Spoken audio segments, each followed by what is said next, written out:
आज बात करेंगे भाव शरीर की। जैसा शब्द है आप उस शब्द से ही समझ सकते हैं हमारे भीतर की भावनाएं। ये भाव शरीर हमारे भीतर की भावनाओं का केंद्र है। लेकिन हुआ क्या है, अध्यात्म के अंदर क्या दुर्घटना घट गई, क्योंकि जो अस्तित्वगत हमें मिला है ये शरीर के साथ हमारा मन, हमारी भावनाएं, हमारी चेतना, ये सब परमात्मा ने बहुत ही सुंदर तरीके से हमें दिए हैं। लेकिन कहीं ना कहीं हमसे ही हमारी समझ या इसका विज्ञान ना समझ पाने के कारण दुर्घटनाएं घट जाती हैं। और दुर्घटनाएं क्या घटी है कि जो सहज था वो हमसे छूट गया, और जो हमने ओढ़ लिया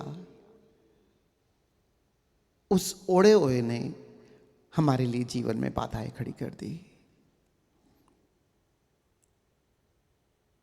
This body, you can call it an astral body. We are talking about the feelings. The existence has given us such a beautiful way, the body and everything in it, which is very supportive to come back to ourselves.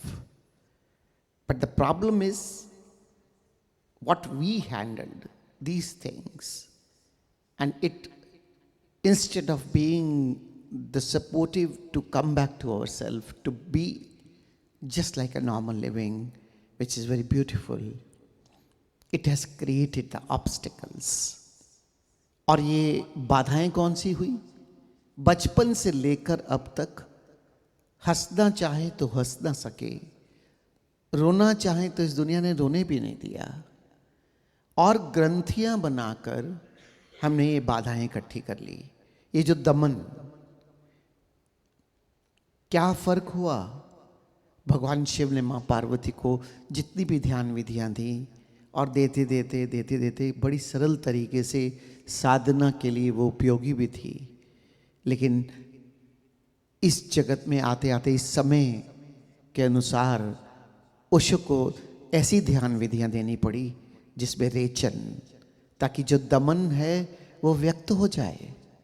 रेचन की विधियां देनी पड़ी, और यहां तक कह दिया कि विपस्सना, जो एक संसार की बहुत ही सफल ध्यान विधि है, जिसे सबसे ज्यादा व्यक्ति बुद्धत्व को उपलब्ध हुए, कि आज के युग में वो तब कारगर हो सकती है जब उससे पहले हम सक्रिय ध्यान करें,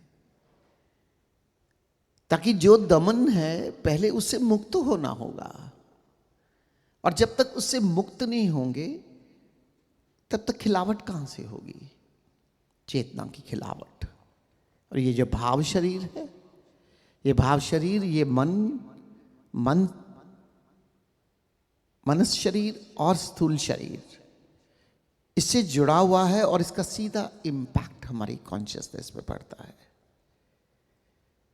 तो पहले तो दमन से मुक्त होना होगा। अपने भीतर की ये जो नकारात्मक भावनाएं हैं, दमन के द्वारा इससे मुक्त करनी होगी, और फिर बीजारोपण करना होगा मैत्री का, प्रेम का, करुणा का, अहोभाव का। जैसे किसी खेत में गुड़ाई निगाई करके हम घासपूत हटाते हैं और फिर बीज डालते हैं कि कुछ फसल अंकुरित हो सके, ऐसे ही आज के युग में इस भाव शरीर को शुद्ध करना बहुत आवश्यक है। और शुद्धिकरण के बाद इसका जो पॉजिटिव इम्पैक्ट्स हमारे ऊपर हो सकते हैं, वो प्रेम, वो करुणा, वो मैत्री, अहोभाव, इन सब का बीजारोपण करके फिर इसका खिलावट करनी होगी। And the two ways how we have to do the purification. There was a time of the Buddha who was given the technique of vipassana. And in last so many years, hundreds and hundreds of years, now there is a need to do catharsis before doing vipassana. Which is saying this. He has to introduce all the techniques of catharsis, so that you should clean whatever the suppressions you are taking within you. Whenever you want to cry in this world has not allowed you to cry even. And when you want to have a laughter, then the society has stopped you not to even laugh, the laughter from the belly. And what has happened? This has created the obstacles in all the chakras, the blocks. So you need to just do catharsis and remove all the blocks, dilute it, dissolve it, so that your energy from all these 7 bodies and the 7 chakras can easily flow to the upward direction. And you can have the highest level of awareness naturally. Because what is the natural can be continuous. सहज में निरंतरता है. अगर सहजता को छोड़ दोगे तो निरंतरता स्थापित ही नहीं की जा सकती. कितना उड़ोगे प्रयास से? क्या इस जीवन को हिपोक्रेसी से जीना है? क्या ऐसे आवरण ओढ़ लेने हैं जिससे कि मैं ही अपने अंदर उलझ कर रह जाऊं? मेरे भीतर का जो सहज स्वभाव है, मेरा लौट कर मुझ तक आना और फिर सहज स्वभावों का एक फूल की सुवास की तरह अंकुरित हो जाना, जिससे कि मैं निरंतर स्वयं की याद और इस प्रेम और इस करुणा, इस मैत्री, इस अहोभाव से मेरी जीवन शैली ही ओतप्रोत हो जाए.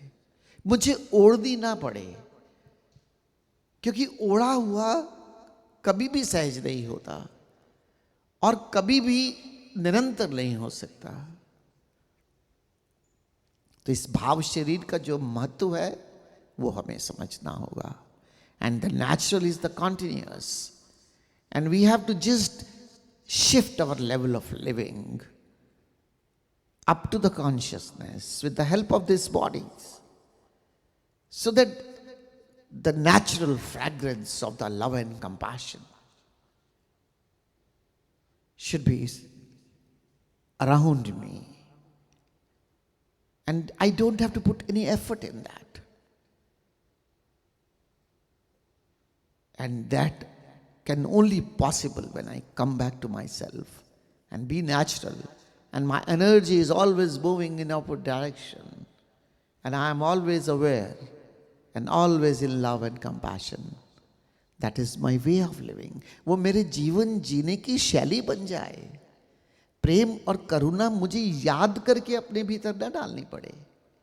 मेरा होना ही प्रेमपूर्ण हो जाए और करुणा उससे स्वतः बहने लगे.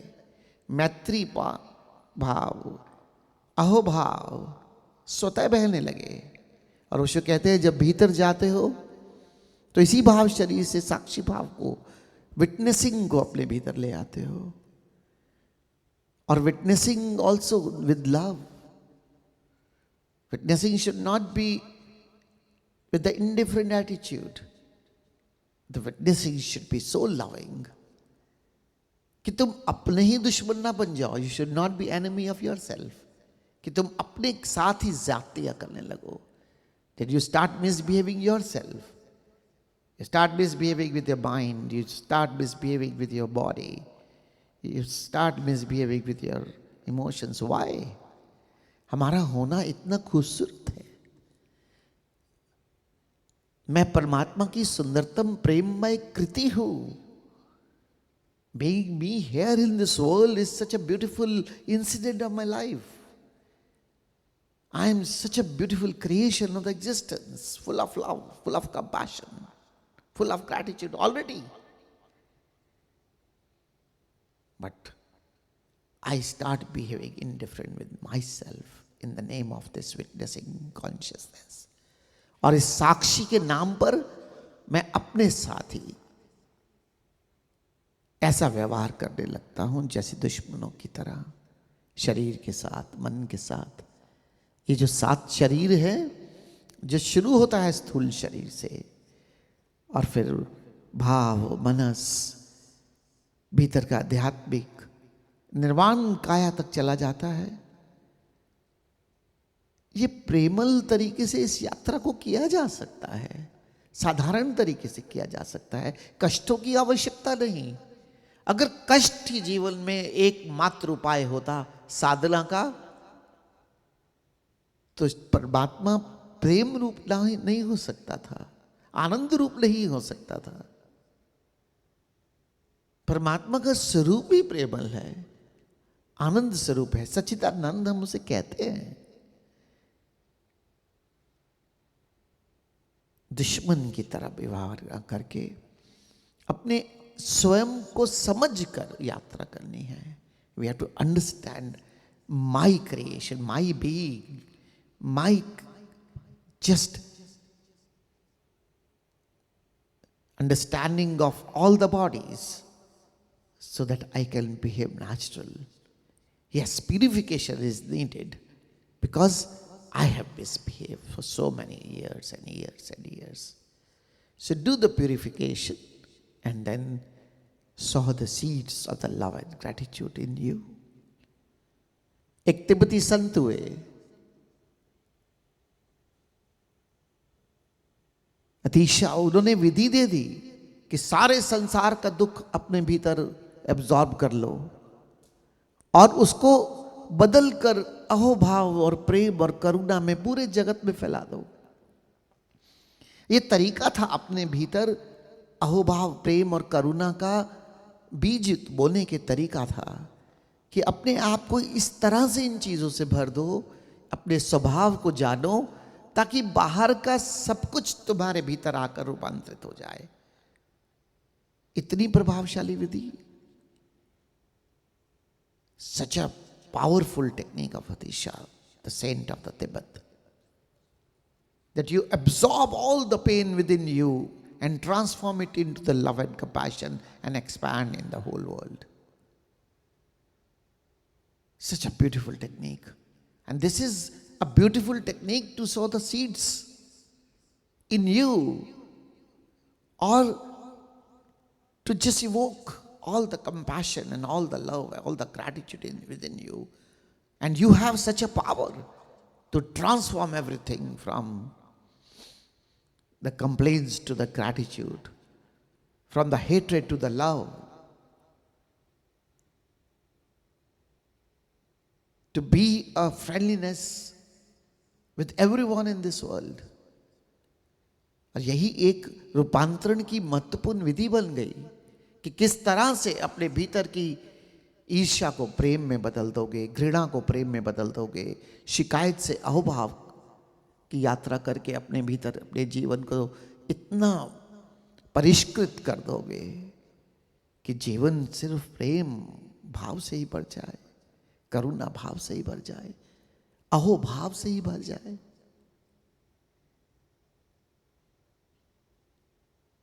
ओशो ने विधि दी मिस्टिक रोज। पहले हंस हंस के अपने भीतर की ग्रंथियों को डिसॉल्व कर दो, फिर रो रो के, और फिर शांत होकर अपने भीतर अपनी गहराइयों में डूब जाओ। The beautiful technique given by our masters, the mystic रोज।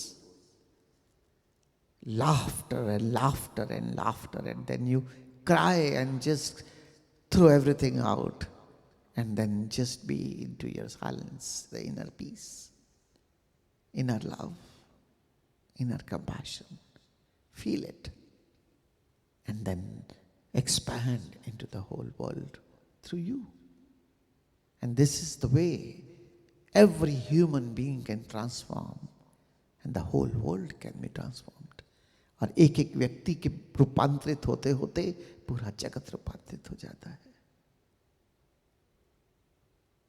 ऐसे ही अपने शरीरों को समझकर, शुद्धिकरण करके, संतुलित करके हम अपने जीवन को निखार सकते हैं।